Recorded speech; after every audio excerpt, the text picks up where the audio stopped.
Everyone, I'm Catherine Martin, founder of Quiet Time Ministries. And every day I have the privilege of meeting alone with the one who actually created me, who made the world. His name is Jesus. He is King of Kings and Lord of Lords. And this is my quiet time. What do you do when you have no idea what to do? And by that, I mean you are really clueless as to what the Lord is doing and your circumstances just don't seem to make any sense.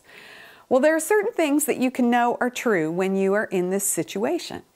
You know, according to Romans 8:28, that God causes all things to work together for good to those who love Him and are called according to His purpose.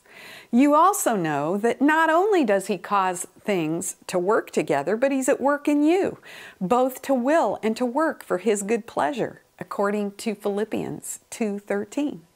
And then, according to Philippians 1 verse 6, you can be confident because He who began a good work in you will perfect it until the day of Christ Jesus. So these are things that we know God is doing.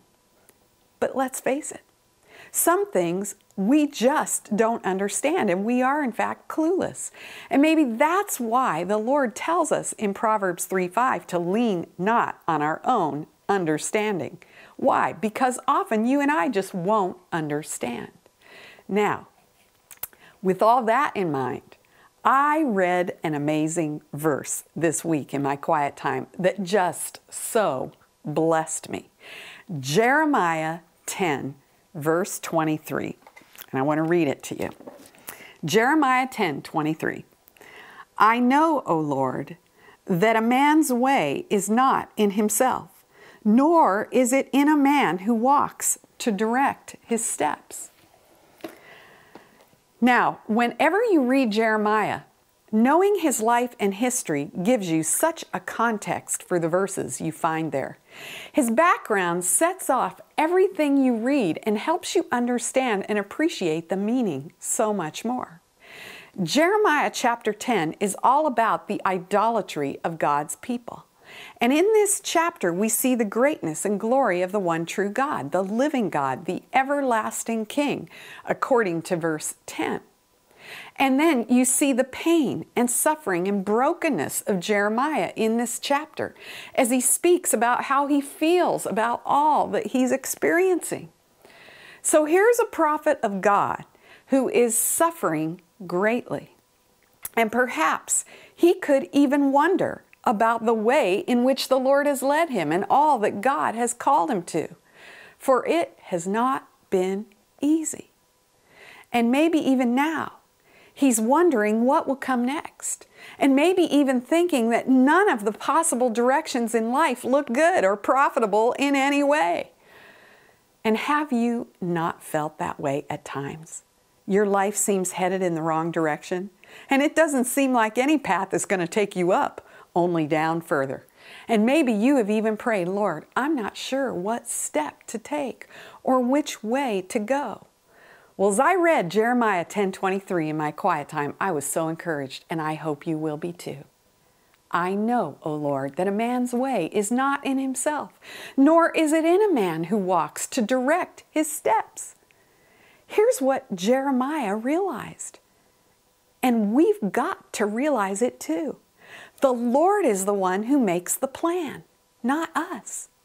We need to look to Him for guidance. God is sovereign. He is the one who is in control. We often carry such a burden for direction and guidance of our own lives. And we do need to draw near and look to the Lord for His guidance and wisdom as we step out in life. But we need to understand our way is not in us without God at work. He has the way planned, and we've got to look to Him. Then Jeremiah goes on. It's not in a man who walks to direct his steps. That's the Lord's job. He's the one who directs our steps, not us. What a relief to read that verse in my quiet time. I love the encouragement that God is not aloof and uninvolved, but instead He has a plan. He takes the responsibility to direct me in the way I should go. And when I read these words, I just sat alone with the Lord and I pray, Lord, show me your plan. Direct my steps. I look to you, not to myself, because the plan and direction aren't from me, but they are from you. Oh Lord, thank you so much for your encouragement to know that you have a plan, you have a purpose, and you will direct my steps. And that's my quiet time for this week. God bless you as you continue on in the great adventure of knowing Him.